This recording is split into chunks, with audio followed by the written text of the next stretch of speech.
Mr. Kajwai, demotism, who is facing the 18th Lok Sabha election in the Outer Manipur constituency. I know April month weather is very unpredictable. Sometimes it is very windy like today, and you don't know when rain will come, or there are sometimes the sunshine can become extremely hot. But braving all the weathers, you have come to have this meeting, the election campaign. I have so many reasons to come to Manipur for this campaign. And I was approached by NPF, my two friends, also, and Chumpemo, with the party president, Mr. Apong. I really agreed to come. And I'm happy that BJP and NPP is also supporting the candidature of Timothy Zivik. So that gives me more strength and more reason to come here.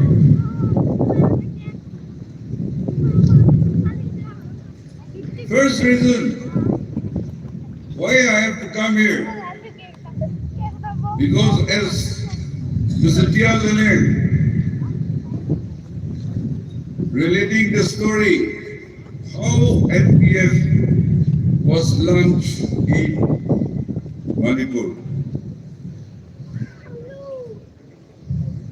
to bring NPF to Nagaland, to bring the brotherhood and to unite the Nagas.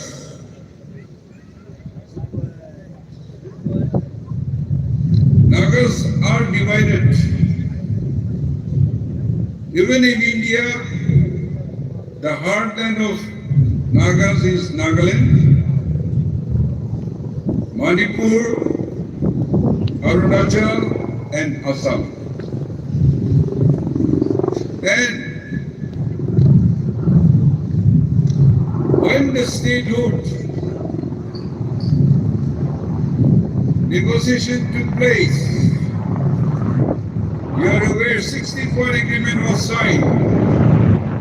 And one of the points is the vision of our leaders was integration of Naga contiguous area, which was passed in the Nagaland Legislative Assembly for the 7th time. That also, without any opposition, unanimously resolved in support of integration. And that's how we changed the name of Nagaland People's Front into Naga People's Front. Not only in Manipur, but we have taken to Arunachal also. And Manipur, we launched on 28 May 2011. Against all odds, not only Manipur government, not only Modi, the Home Ministry, the then Home Minister, Mr. Maram, he repeatedly requested me not to. But we were determined. And that's how we launched. In 2012, we got 5 MLAs elected. Out of possible 12 MLAs we can win. Even now, we are stagnant, having only 5 NPF MLAs in Manipur. Means there is no growth. Our thinking of coming to Manipur on Naga issue as a brotherhood, we thought we will sweep, but it did not happen. But we thought it will grow, but it is not growing. Why? Because Nagas are divided. Nagas are divided. You will recall when we first came, we gave Lok Sabha ticket to NPF ticket to Pumai, Mr. Sosoloro of Dugang village. Now we gave to Mao, and now we give to Tangku. If there is any injustice is done, let us forgive one another. But I tell you, our purpose of bringing NPF here, the Coke Party, it was for a purpose. Naga has a political issue, and we must resolve that Naga issue. And that can be resolved only when Nagas are united. Till we are united, that no solution will come. Today, we are hopeful that the Montezemic will win. But even 2 MPs goes, they go in different parties. Then there will be no harmony, then there will be division, and therefore it is most important that both Naga from Nagaland, from Manipur, regional parties should go and speak about the identity, the culture, tradition, and the Naga issues. Otherwise, if we go into another party, you will speak that language. Your leaders will tell you what you should say and what you should not say. So it is very important that regional party from Nagaland and regional party NPF from Outer Manipur should represent us. Otherwise, we will defeat ourselves. I'm happy that NPP also supporting our candidates. BJP is supporting us. Why we cannot support ourselves? Government of India, Honorable Prime Minister, Mr. Vajpayee came to Nagaland. In 2003, when I first became Chief Minister in NPF, and his grand, massive rally public, the Honorable Prime Minister of India, Mr. Vajpayee, he said, Government of India recognized the uniqueness of Naga history. Why he said that? Because there was Naga issue and it need solution. It's very unfortunate. Government of India, who is supposed to be our adversaries, are recognizing us. We recognize your history. We recognize your uniqueness of your tradition, culture, customary law. But we ourselves, we don't recognize ourselves. What is our future? I think today, Naga issue thoroughly divided. In Nagaland, we count that there are 24 Naga political groups. And even in the overgrounds, there is so much division. And in that way, we cannot survive.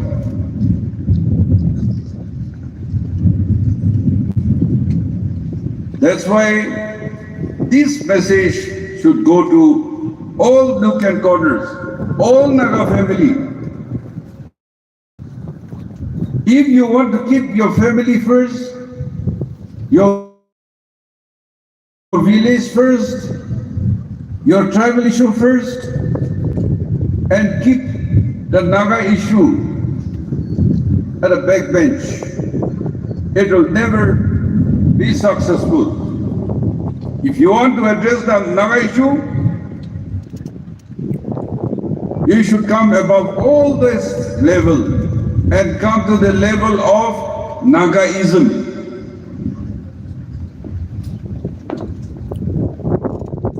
My earlier party, you know how NPF was born. I'm not championing myself. Me and friends put together, we had brought NPF party alive.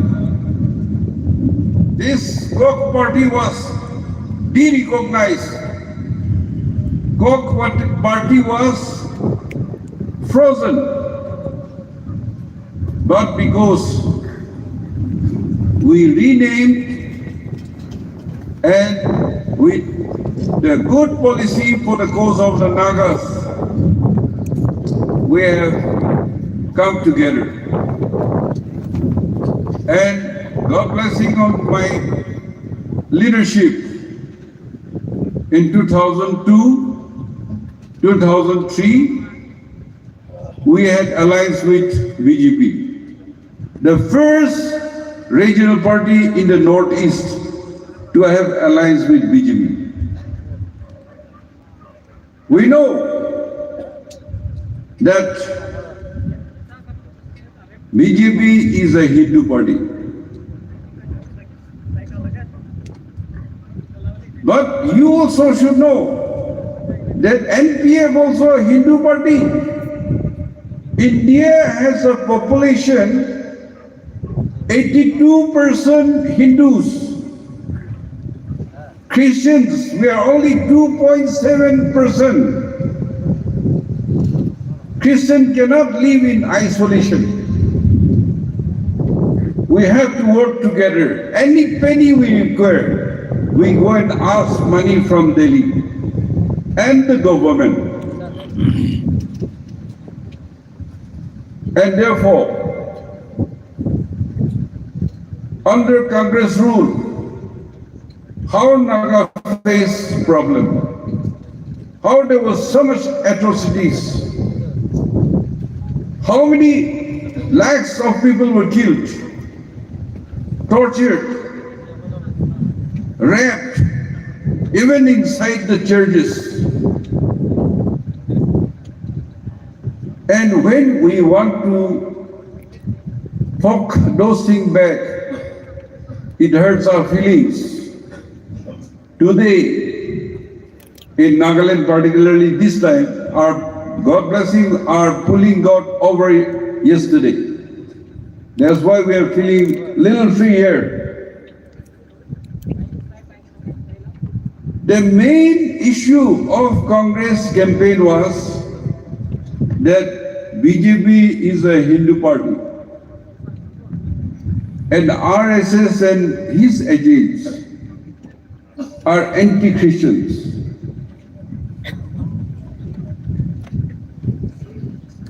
There are many truths, but there are many lies also. And we know that Christians' atrocities by kings and by majority, how many Christians had been persecuted centuries and centuries ago, thousands and thousands years ago. It is still continuing. You and I, we were never Christians. We were enemies. But we got converted. And today, in Nagaland, when the Quisquicentennial 125 years was celebrated, it is declared that we will send out 10,000 missionaries to other parts of the world. We are also converting the non-Christians. And it's God's work. It is written in the Bible. And gradually, more Christians are coming.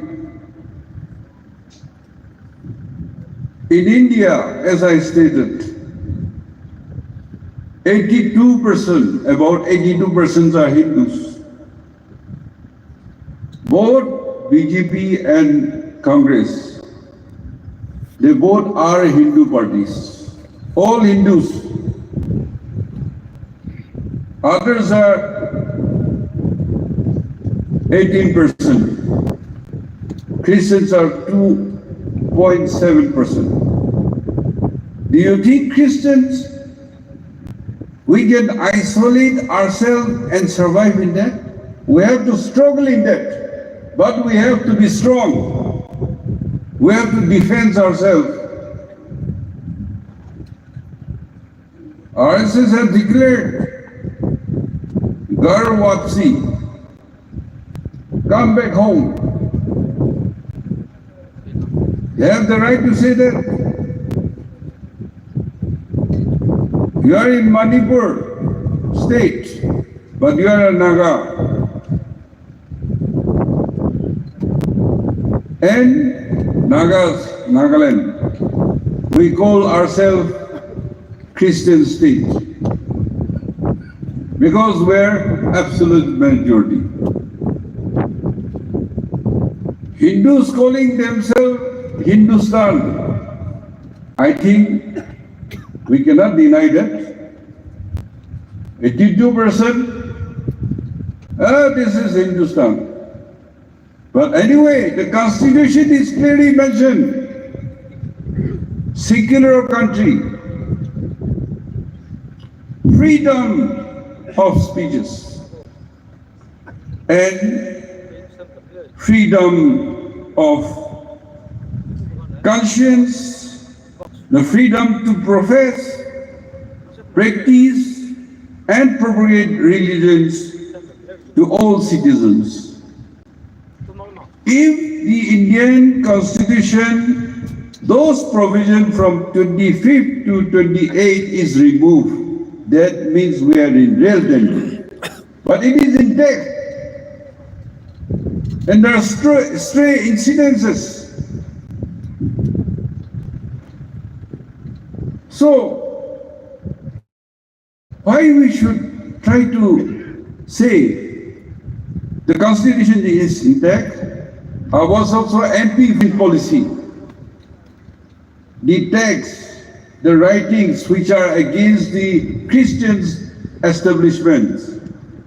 We complain collectively in written. We discuss and we caution in our alliance meeting suppression, atrocities with minorities, religious minorities. We discuss. It is not that we don't.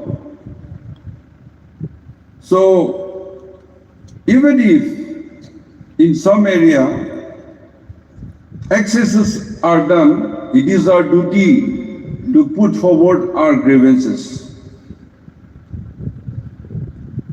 And one thing I find is,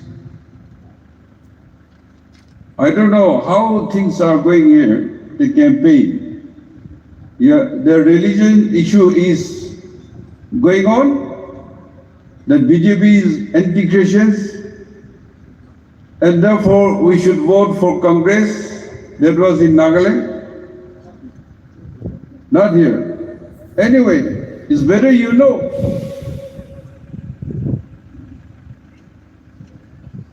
Because our candidate, Timothy Zemik, is not BJP nor NPP. He is a regional party and the party name is Naga People's Front. So, not to vote for regional party and try to support some other Hindu party, I think it is wrong. This time, fortunately, only 4 candidates, there also Nagas are competing. But you know, exit poll, prediction, all indications says that NDA, led by Honorable Prime Minister Narendra Modi ji, will come back for the 3rd term. And BJP alone will get more than 300 MPs. You know, 543 MPs. The majority is 273 only. And with alliance, they will cross 400 MPs. See, when I look at things, BJP, there may be some excesses created by the agencies. But I feel they care for the minorities. They care for the Christians also. You know, Honorable Prime Minister, last Christmas, he celebrated Christmas in the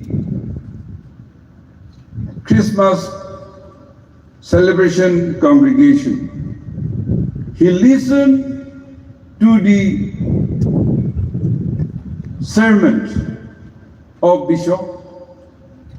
After the ceremony, he was handed over one Holy Bible, which he accepted happily. Even in Easter, the day of our Lord Jesus Christ has risen from the dead, he joined the congregation and celebrated the Easter Sunday. Not only that, in 2010, he went to the Vatican City and he got blessing from Pope. So his activities with the Christian communities, he even went to the Muslim communities and their celebrations, Eid. There, he did everything. But when they give him the skull cap, he did not wear. He took it. So there was so much social media in that. But I feel that he is also identifying himself with the minorities, community or religion. We should not be overcritical. We cannot have so much issues protective of ourselves. As I said, 82% in 100. Christians, 2.7%. We cannot isolate ourselves. Why I'm saying all this is BJP, as I mentioned, on their own they can get absolute majority. But with alliance, 400 plus. When you check the net, I did not carry my text of my speech. I did not carry the book of the 40 political parties. But alliance with small parties, minor parties, with MLA or with MPs or without alliance partners, 40 political parties are alliance with BJP. So that shows, exhibit, that BJP is with the minorities. And as I mentioned, the constitution is intact. And so we should not have so much apprehension. And why people are bringing religion into politics. Now, even they listen to the minorities regarding the CAA, Citizen Amendment Bill. When it came, the Nagaland state government was opposing that bill. As a chief minister, cabinet took a decision and we wrote a letter in black and white. And also NPF, opposition, they also had given in written. And though this CA was enacted and implemented this time, Nagaland state is exempted from fencing the international border. It has to be scrapped. International border, free region of 60 kilometers. Because while demarcating the imaginary line of Myanmar and India, they have gone across the Naga territory. In Nagaland, I don't know other much, but Naga areas. That means your village is cut into two. half villages in Myanmar, half villages in town and in India. Your fields are in Myanmar, your village is in India, vice versa. And the king of Longwa, one village in Konya, wives, fortunate or unfortunate, Ang has many wives.